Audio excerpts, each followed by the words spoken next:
All right, we'll continue with our media availabilities. I have a special visit today from Aric Almirola. Before we get started with the media availability, though, we would like to reference the announcement we made earlier today. NASCAR and the Ross Initiative in Sports for Equality, also known as RISE, announced a new campaign to promote diversity, inclusion, and equality within and outside of sports. And if those of you who haven't had a chance to look at the PSA that will debut this weekend in our broadcast in Michigan, our guest today, Aric Almirola, is going to be featured in that. So if we could cue up the video for those in the room, that would be great.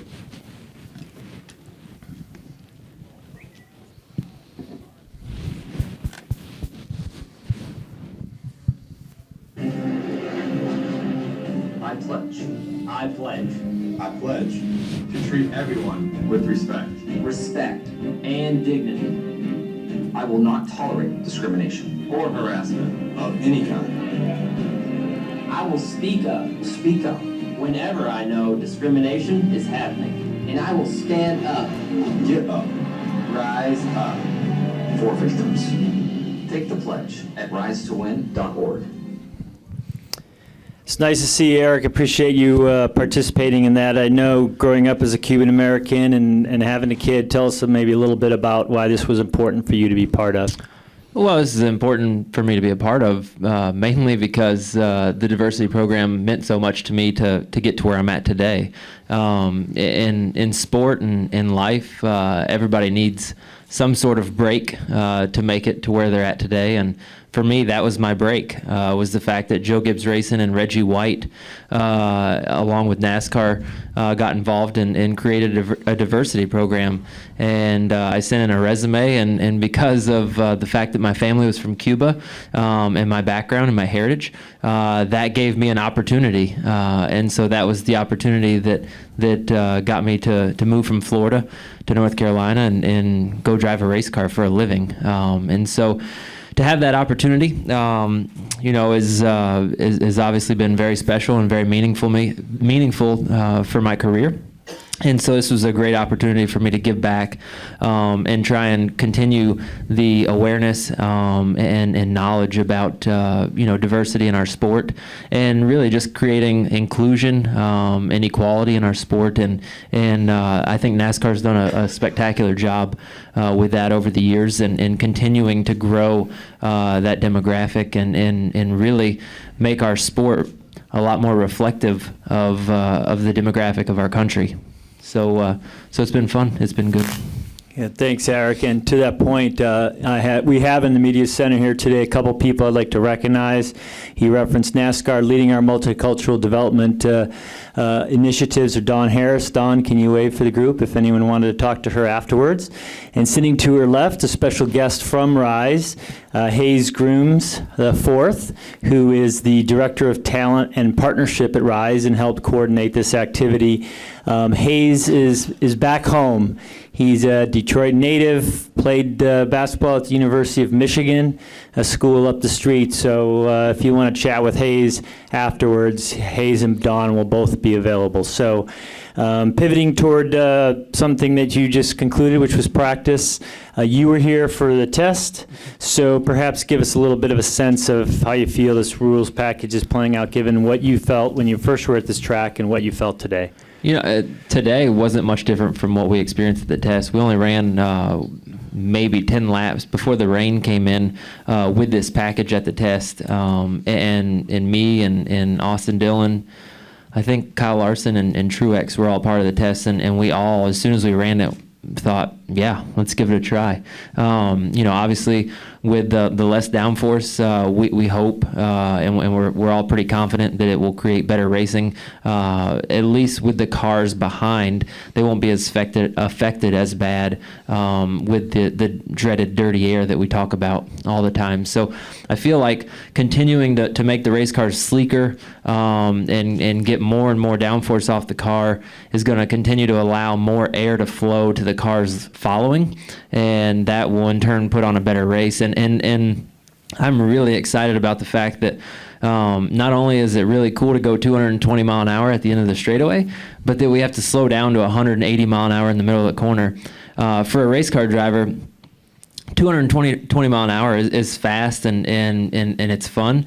And it's honestly not that scary because you have to let off the gas and actually go through the corner. What's scary is running 200 mile an hour at the end of the straightaway and running 198 in the middle of the corner. That's what's really scary, and it really hurts when a right front tire blows out and you hit the wall. So, I think the speed is relative. I'm excited about the fact that we're letting off the gas, we're using the brake pedal at a big racetrack like Michigan, and we're getting our middle of the corner speeds down. And when you get that varying in speed, it creates opportunity. Like I said, when you're at the end of the straightaway at 200, 205, and you slow down to 195, 198 mid-corner because the cars have a lot of downforce and a lot of grip, and you run practically wide open, there's not a lot of opportunity to pass because the variation in speed is not there.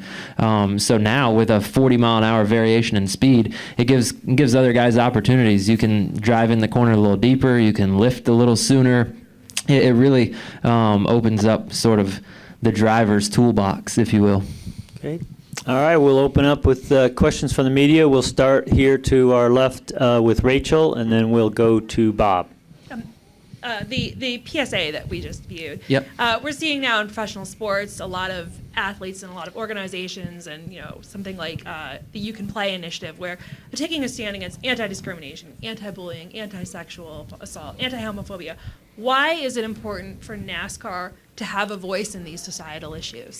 Well, I think, so I'm going to talk for Aric Almirola being a part of NASCAR. I'm not going to talk for NASCAR. I'll let them do that. But for me, growing up watching the sport as a young boy, it was very evident that the sport was built in the South, that it was very a traditional 45-year-old male white Caucasian sport, and that back in the 80s, 90s when I was watching the sport. And our country was still sort of that demographic as well. It was heavily populated by that demographic, and over the years in immigration and whatnot, our country has changed drastically. And I'm a prime example of that. My family came over to America in 1966 from Cuba. And so over time, the demographic of our country has changed, and I think NASCAR has saw that and understood that and really embraced it and tried to make their sport. I think their sport all along has always been an all-American sport, and all of America has changed over the years. And so now to create that inclusion and equality for our sport, it's making our sport still the same old typical all-American sport, just all of America is changing. Over to Mr. Pockras. Bob Pockras, ESPN. With RPM getting more and more autonomous, just how do you feel like you're behind at all when a rule change like this happens? Yeah, I think so. I mean, obviously you can look at our results and compare them to years past, and the proof is in the pudding, sort of. We started off the year running respectable like we did last year, and then we've got off, and it seems like the harder we try, the harder we work, the harder we try and figure it out, the worse we get, and then we kind of revert back to last year. Well, that's no good either because everybody else has made progress. So if you go back to what you did last year, you're behind still. So absolutely, we are behind. We're aware of it. It's not from lack of effort, I can tell you that. We got guys back at the shop burning the midnight oil. We're working these guys to death to try and get back on track and get more speed in our cars and get our cars back to running top 15 like we could for the last 2 years. So the effort's there, the ambition, the willingness to do whatever it takes to get back on track is certainly there. So I'm really proud of our company and our race team for that. But yeah, the sport is tough, and there's certainly some steps along the way that we've either missed or miscalculated in getting more autonomous, and so we've not went back to the drawing board. We're just still at the drawing board and trying to figure out really how to get back to a baseline for us. And in years past, it was pretty easy for us to try things and sort of try and figure out how to get faster. And on a race weekend, if we were off, we could always kind of get back to a baseline. And we knew that if we put that package or that setup in the car, we could go run 15th. Meanwhile, we were trying to figure out ways to go run 10th. Right now, we don't have that. We don't have anything that we can just go bolt in the car and go race and feel good about it. So certainly still looking for a baseline and trying to find some more speed in our cars. All right. Any other questions? We'll go back to Stan Creekmore. Aric, Stan Creekmore with RPMtonight.com. Compare, if you will, what you're feeling today on this track versus what you would have felt at Bristol or Martinsville or Richmond. Is it similar with the speeds and No, I don't know if you've noticed, but we're going like 220 here, and at Bristol we go like 140, so it's very different. The short track racing with the lower downforce, I think has been better because of the tire that Goodyear's been able to bring. We've got a lot of fall off, and that's been fun. The challenge is, what you've seen over the course of the year has been to just continue to try and get the 1.5-mile, 2-mile racing better. And I think this is another attempt at that. So, like I said a few minutes ago, to go 220 mile an hour, absolutely, it's fast, no doubt. But the fact that we're slowing down so much to go through the corner because the car, the air pushing down on the car created by the downforce is so much less, our cars will not allow us to run, wide open because there's just not enough grip there. So you kind of have to revert back to mechanical grip, and setups over the last several years have been more driven towards arrow, and just don't worry about mechanical grip. Just get your car sealed off on the racetrack and create as much downforce as you can. And we're starting to see that trend sort of back up from there. And as you take more downforce away, it becomes a little less important. And you really got to get grip another way. And so for us, we're reverting back to getting mechanical grip. All right. Any final questions for Mr. Almirola? All right, Aric, thanks for coming in today. Yep. Thanks, guys. Yes. Quite a milestone. Tell us about this track, what it means to you, why you feel like you've been able to make it work here, and your prospects for the weekend. That stat that was read to me this week proved to me two things. One, that I'm old, and two, my PR guy has way too much time on his hands. It's very cool to say that I've done 100,000 laps in NASCAR. I never thought of it that way. I never kept track of it and, sat there and said, hey, I'm at this milestone. I'm bad about that stuff. I never kept track of number of starts. I've never kept track of number of wins, number of this, number of that. I just race and try to do my best. And coming to Michigan to have a chance at that threshold, it's kind of cool that, won here in 2003, run very well here in the past, and all three series I've run well here. So I do love this place. I do love racing here. Wisconsin and Michigan were a very big part of my young racing career growing up.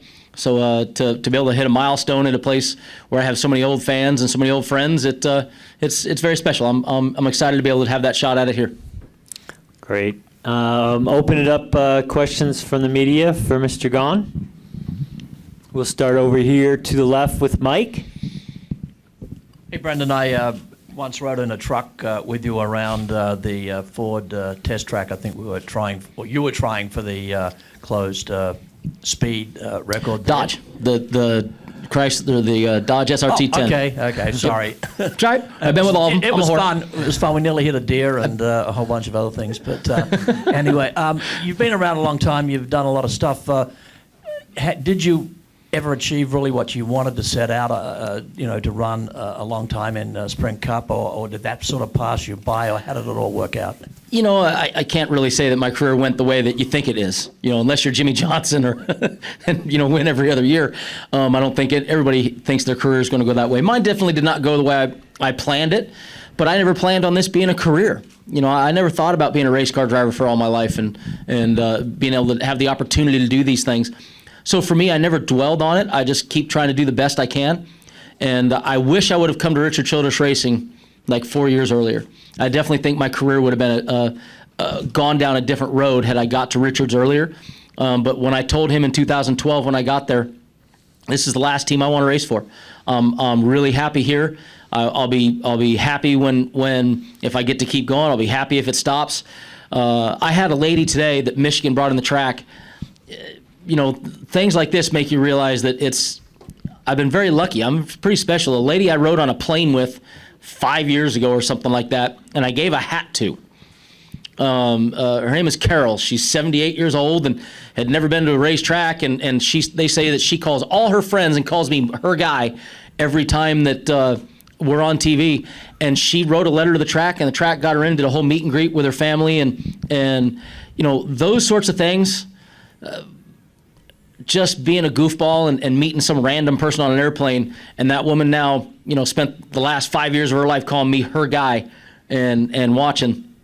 To me, that's been more fun. That's been awesome. To have that reminder today was definitely worth it. And no, I didn't win the championships that I thought I would. I'm not done yet, though. I still got a chance to win a few of them, I think. On that, actually, I'm going to follow up, Brendan. This is your first year, obviously, racing in the chase format in the Xfinity Series. Can you give us a little sense of how that's impacted the racing in that series, how your team's racing, any impact that you've seen over the last couple of months? It's done a bunch for us. I'm not answering for other teams, but for our race team, we have really tried some things that we would not have tried in the past. Last week at Pocono, we took a shot to win that race with a strategy for the rain. A shot that we never would have taken before. We've been to Texas and Dover, a couple places that are in the chase for us, and we've run some setups and done some things at the earlier races that we necessarily would not have done, and we probably will not do when we come back in the chase race. We're just trying to find things. So we're definitely racing different. I think a lot of guys are. I think you see a guy like Elliott Sadler right now who's locked in with his win. Elliott can do a lot of things to try. They may work, they may not work, but at least that race team has the ability now to really, shoot some guns in errant, directions to see what sticks. And so I'm excited this chase format's here. It's really made me more excited about continuing racing because it definitely keeps you up all year long. And when that chase hits, I think I'm at the right team with RCR to be in a great position to try to win a championship. All right. Any final questions, Mr. Creekmore, and then we'll go over here to Mr. Knight. Stan Creekmore with RPMtonight.com. Hey, I know your kids are still very little, but given what you have accomplished and all the miles and everything like that, what do you say to them if one of them says, Daddy, I want to become a race car driver? God, I hope not. I grew up with a great father myself, and I've said this before. My dad let me do everything I ever wanted to try. If I said I wanted to be a ballerina, my father would have taken a deep breath, dropped his head, and grabbed a tutu and taken me to class. Thankfully for all of us, I did not want to be a ballerina. I want to be the same way with my kids. If they want to go, my wife is musical. I am not musical. She was a band geek. If they want to go play musical instruments, awesome. I tried playing a guitar once. Yeah, it was once. If they want to go and play soccer, if they want to go and play football, if they want to go and do things, I will let them do whatever they want to try to do. And if they're good at it, I'll let them continue. I don't want to push them one way or the other. I don't want to be, I want you to. The only thing I know I want is I grew up racing in the desert for fun. My father raced for fun. My brothers raced for fun. The desert has always been a kind of like a lot of people around here do late model racing. That's what we do in the desert. I hope my kids want to go race for fun in the desert because Daddy's going to be there till I'm 70, racing in the desert for fun. So hopefully they'll have a drive to do some and have fun and do whatever they want to do in life. And my goal is to make sure that I can, afford them the opportunity to do everything they want to do. All right, we'll wrap it up with Skippy. All right, thank you guys, appreciate it. At least I'm not God today, right? I can see you this time. Yeah. A big week for RCR. You're going to get 4 new teammates this season with Sam Hornish Jr., AJ Allmendinger, Ben Kennedy, and Michael McDowell.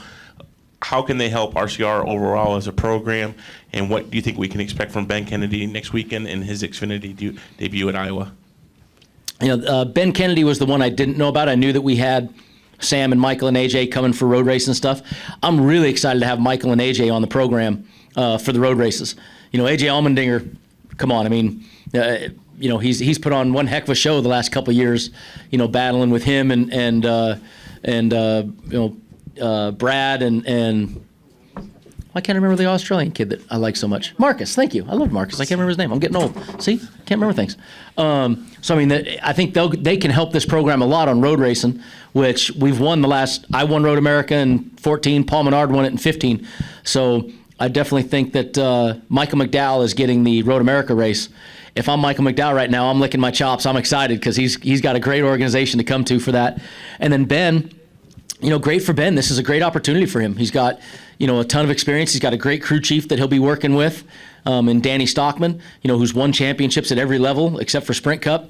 He's got great teammates. He's got great stuff. So I think it's going to be great for Ben to come in and soak up some knowledge and get a good shot at a good finish for his career. And then I think the other guys are going to come in and help us on those road races and be a great asset. And even Sam at Iowa. Did Sam win Iowa a couple years ago, or didn't he come close to winning Iowa? Anybody? Yeah, so having Sam at Iowa, this is great to see Sam back in a race car. It's he's been out of it for a little bit, and I know he's itching to get back in it. So I'm glad he's with us. I know you said at Texas too that you felt like the RCR program still needed to get some speed into the program. Well, here we are getting on this long stretch of races. That seems like that speed is turning. Yep. When Richard says he wants things done, he gets them done, and that Xfinity program has always been that way. I have a brand new chassis here today, a brand new race car, all the way from the ground up. And from the second we unloaded, my first comment was just, wow. Great race car, felt great. I think we were 5th or 6th in practice. Paul was like 4th, I was 6th, he was 5th. I think Ty was 1st. we're the RCR Chevrolets are definitely fast right now, and we're migrating to where we need to get, and this is the time to do it. Thanks, Chris. Thanks, Brendan. All right, we're going to wrap up this afternoon's media availabilities with a visit from, to my right, Scott Miller, NASCAR's Senior Vice President of Competition, and to his right, Gene Stefanyshyn, NASCAR Senior Vice President, Innovation and Racing Development. I'll start with Gene. Why don't you just perhaps explain to us a little bit about the changes to the rules that you have this weekend that we're looking at, and what that is doing to impact the cars at the moment. Yeah, perhaps. Is this on? Can you hear me? Okay, yeah. Perhaps a bit of a history here, because sometimes we lose context. So in 2014, we had on the car 3,000 pounds of downforce. In 15, we took it down to 2,700, and today on the track, they're running today being the 16 rows package, they're 2,000, and the package we'll be running here in Michigan will be 1,500. So it's been a journey over 3 or 4 years. We've been taking the downforce down. The other change this year is we've also taken side force out of the car to the tune of about 110 pounds of side force out of the car. So, and the reasoning for taking the downforce and the side force off the car, obviously we take the aerodynamic forces off the car, it makes the car a bit more difficult to drive for the drivers, but in taking those aerodynamic devices off, we do clean up the amount of air or turbulence around the car, so the cars should be able to move around each other better and pass. So that's kind of the theory. So there are 4 specifics in the package. I'll start at the back of the car. The spoiler, we shortened up the spoiler. It was 64 inches wide. It's 53 inches wide. It was 3.5 inches tall. It's now 2.5 inches tall. So you can imagine it's quite a bit of surface area taken away. That will reduce the downforce, but it also reduces the side force, because the right side of the spoiler, as we're turning, that hangs out there. It catches a lot of air and it provides a lot of side force in the car. So the spoiler will be doing two things. It'll be a downforce reduction and a side force reduction. On the back of the car, on the driver's side on the back, there's what we call a deck fin. That has also been tapered down and cut down. That will reduce a bit more side force too, and also looks better the way we've kind of integrated into the spoiler. The other thing we've done on the rear of the car is we have put in a zero toe or skew, which means that when we had that would provide some turning advantage, but it would introduce skew into the car, which is some side force. That was another side force reduction initiative. And the final piece of it, the fourth piece, is of course the front splitter, where the outer edges of it, they were approximately 6 inches wide. We've taken them down to 2 inches, and that took off quite a bit of downforce in the front of the car. So in this exercise, we took off about 500 pounds of downforce. We took off about 110 pounds of side force. And it's very important as we were taking this down that the front and rear downforce reduction was taken down in a balanced fashion so we didn't upset the balance of the car. So it was kind of trying to maintain the same balance we've got today. So that in a nutshell is what we were trying to do. Really what we're trying to do is I think the best way to describe it is the car as it goes through the air, it casts this aerodynamic shadow. And we're trying to make the shadow as small as possible so the other cars around it don't feel the effects of the shadow, as it were. So, so that's kind of a synopsis. Excellent. Yep. Scott, do you want to perhaps address what your expectations are, what to do this, obviously putting a lot of effort that you and the folks back at the Research and Development Center have done. What is the goals here? What are you trying to achieve for the racing? Well, I think that we made a pretty good step forward with the move we made from the 2015 to the 2016 package for aerodynamics in making more competitive racing and closer competition, more passes for the lead. In most cases, all the metrics we look at have been better in those areas. So this is just another step toward again creating closer competition and great racing that the fans and the media and everybody wants to see. We want to see that really bad, and I think this direction has been something that's been embraced by the drivers, and actually we've worked together with them to land here and try this for this year as a potential way to move forward with closer competition. Thank you, Scott. We'll open up to questions to the media. We'll start here with Mr. Spencer, and we'll go over to Kenny Bruce, and then to Bob. Reed Spencer with NASCAR Wire Service. The drivers today after practice have described the feeling of racing the new package anywhere from challenging to lots of fun in case of some of the younger ones. But they've also expressed the fact that until Sunday, really, they won't know what it's like to race in larger packs. And are you going to encourage them at all during practices on Saturday to try to race in larger groups and perhaps in close quarters? Well, that's pretty much up to them. I expect to see many of them testing those waters on their own because they don't want to be surprised when the race starts. So I think tomorrow's practices, without us actually saying anything, may look a little bit different than they generally do on Saturday, just because of the unknowns of running close together. Yeah, I think they're focused today on qualifying and single car, and they're very focused on that. And then tomorrow, I think they'll bring the other element to it, is to learn that piece of it. So yeah. Go to Kenny, and then to Bob. Kenny Bruce with NASCAR.com. A couple of quick things. Gene, the change in the spoiler itself, how much downforce did that take away? I realize you did other things as well to do it, but just the spoiler change, what would the impact of that have been? Yeah, I think, Kenny, we took 500 off, and it was about evenly split front to rear. 250, 250. Yeah, that'd be, boxcar numbers. That's about what it was, yeah. Okay. And for both of you guys, I know they just practiced today, and you just mentioned a lot of it was single car runs, qualifying trim, but what did you see out there today, if anything? Well, I heard a lot. I heard the cars, when they went in the corners, were a lot quieter than I have in the past. And when I walked the garage and talked to some of the drivers, they said they have to find the new spot to lift, and that spot is quite a ways further back, and they're using the brakes a bit more. So I think they're getting used to it. But the first thing I noticed was my in my ears. I could hear it, but I don't know what you all thought.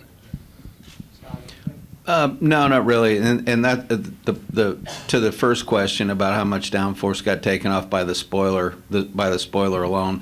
One of the objectives was to keep the aerodynamic balance of the car the same. And both this morning in practice and the little bit that we got to run this at the tire test, it was pretty much a direct swap over, and there was no huge balance change. It was just less grip, which is what we were looking for, which is a testament to the science, both the CFD and the wind tunnel development that we did to establish the package. It all correlated exactly correctly to the racetrack.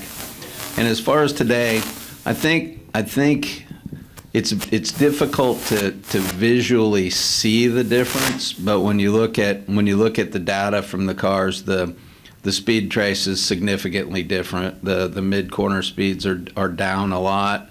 The entry speeds are up a little, and from some of the driver comments, having to use the brakes pretty hard, and maybe even thinking about needing brake cooling and everything at a big track like this is a departure from where we've been before, and we're really hoping that those things actually produce a really, really good race on Sunday.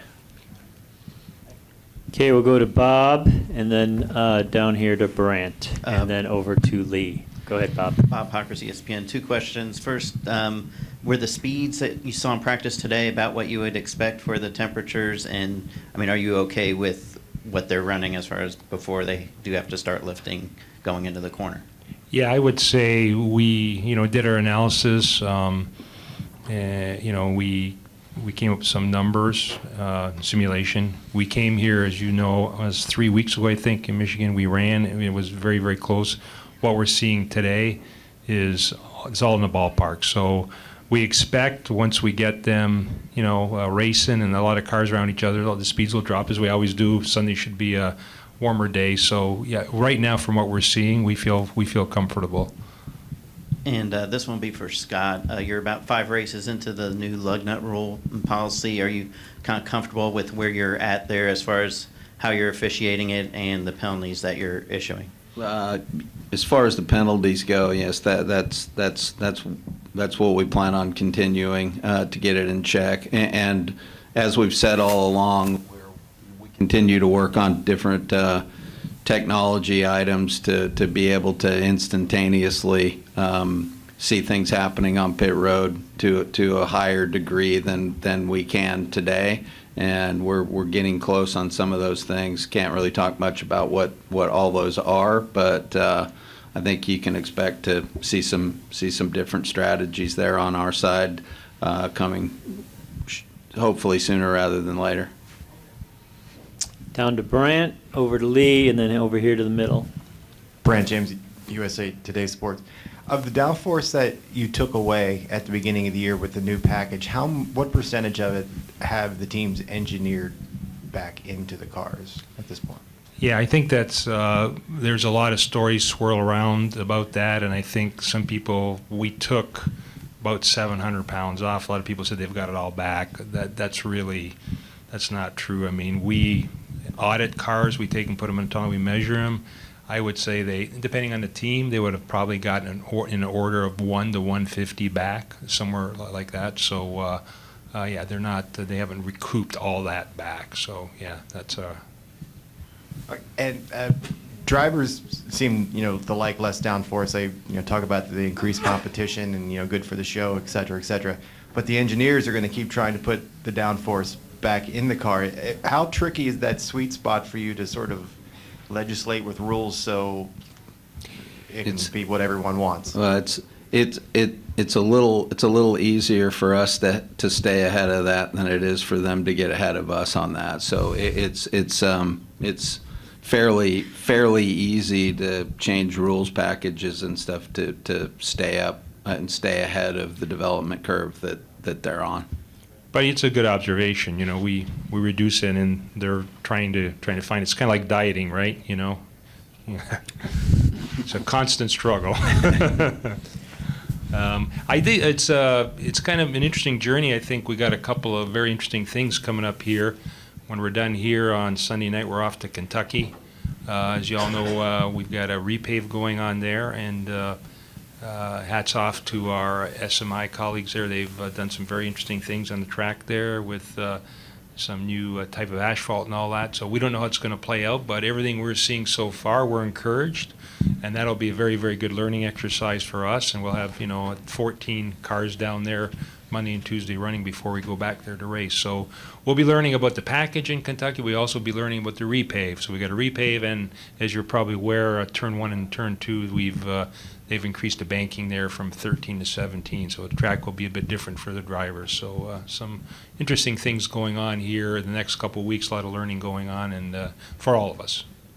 Hey, Gene, before we go to Lee, can you give a little bit of a description in terms of how different this repave is and some of the things that they're doing this different in terms of the technology ahead for that track? Yeah, we have a way of measuring the roughness of the track. When I talk about the roughness of the track, I'm not talking about the big bumps. I'm talking about the actual very minute analysis of the asphalt itself. And we measure it in micrometers from crest to trough. And the aggregate that they use in this track is much coarser than traditionally. There was a time that people were paving with asphalt to make the track last a long time, like I-75 or something like that. And I think there's a significant amount of evidence now to suggest that's probably not the right type of surface for racing. It doesn't promote tire wear. It's very, very high grip, and it's so what we've done here is they've come together or created a very coarse aggregate. And when we measured the track before, it was 230 micrometers, and we've measured it after, it was 460. So, and now the only other challenge then is you've got it's coarse, but now the new has a lot of oil in it and things like that, which reduce friction. So the other thing they've done is use lime to wash the track down with lime many, many times to try to remove the oil out of the track to increase friction also. So we don't know where this is going to end up yet, but if it works out well, it could in fact be something we look to as a future guide for repaving tracks. So that's kind of a bit of a learning going on. I hope there wasn't too much detail. Hope we go over to Lee, and then we're here in the middle, and we then go to Jim Utter. Scott, OD said on Sirius the other day that they were looking at perhaps putting practices at the actual times we race. And yet tomorrow it's supposed to be extremely warm, a lot different than what our conditions will be for the racing. But is that something on the table? And if so, when could it be implemented? Because it just seems to be one of those common sense things that's always talked about is why do we practice in conditions that that are not close to what we race in? Yeah, that's definitely something that's on the radar for us, and it does make good practical common sense to be practicing with the track conditions much closer to the way they will be in race conditions. There's a lot of challenges with the schedule and the companion races and making that all fit. One of the things that from a long time ago, I think there was some practices after the companion race, and we've talked about a lot of things and beat a lot of stuff up. We haven't landed anywhere, but it's something that's definitely high on the priority list to get back and make those hours on the track count more for the teams.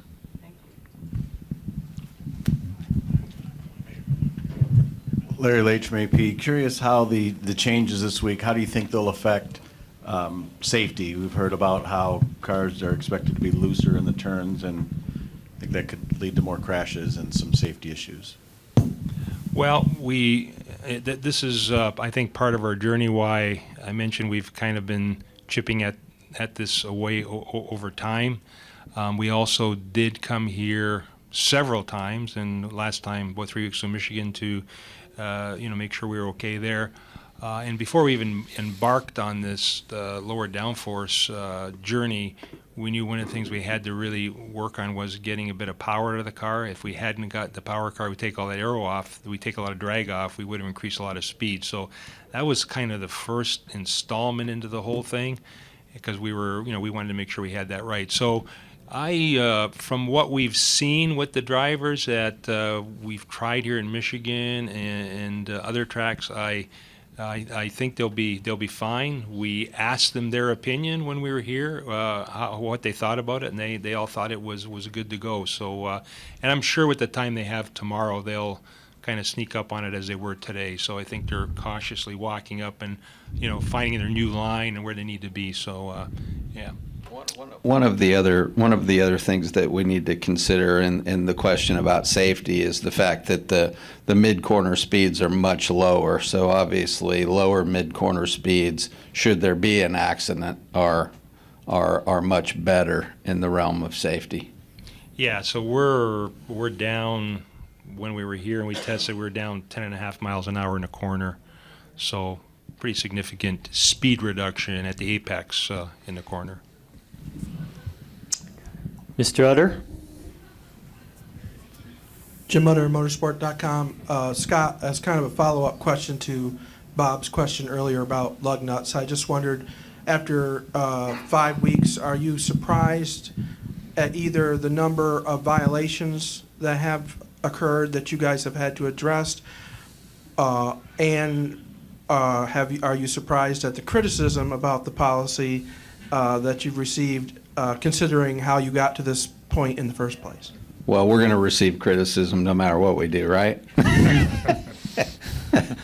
That's part of the game. No, obviously taking into consideration the way we landed, where we were actually forced to land by the teams and then have the teams come back around on us, is a little bit disappointing. But the truth of the matter is, you count up the number of lug nuts that are actually on the cars properly at the end of the race, and that shows you that they can do it. So that's what they need to do. They need to do it. All right, any final questions for Gene or for Scott? We'll go with Stan Creekmore. Yeah, Stan Creekmore with RPM tonight. For either one of you gentlemen, you've talked about what the drivers are saying. What have the car owners said to you concerning the changes that are taking effect today? Yeah, I think one of the, and you're probably all aware, been part of their journey also, as NASCAR, we've always tried to collect input from all our stakeholders, whether they be the owners, the OEMs, the drivers. We haven't had a way of really collecting that input in a disciplined way. It's been fragmented, and so now with the journey we have a driver's council, we have a council for the owners, we have a council for the OEMs. So we sit down and talk about all these things. They're all part, obviously we as NASCAR sanctioning body have to make the ultimate decision, but we today, I think, are having better clear input which is also understood by everybody, because when everybody used to talk to you one-on-one, they can never see everybody else's perspective. So I think we have a better way today of understanding all our stakeholders, their positions, and then when we do arrive at a decision, we generally don't make a decision unless we have good support. So in this regard, we discussed this with the owners, and not everybody agreed, but there was an overpreponderance. Most of them did agree, and so here we are. So I think it's just a part of our new way of working as it is. Anything to add to that, Scott, or are you good? No, it's a perfect explanation. All right, let's Kenny Bruce. Yeah, guys, I was just wondering, is there an end point to how much downforce you guys can take away and how much downforce the teams can get back before, say, a model change or something, if you stayed with these cars, would you eventually get to a point to where, okay, this is it? We have, Kenny, we have taken it lower. We've gone all the way down to 1,100.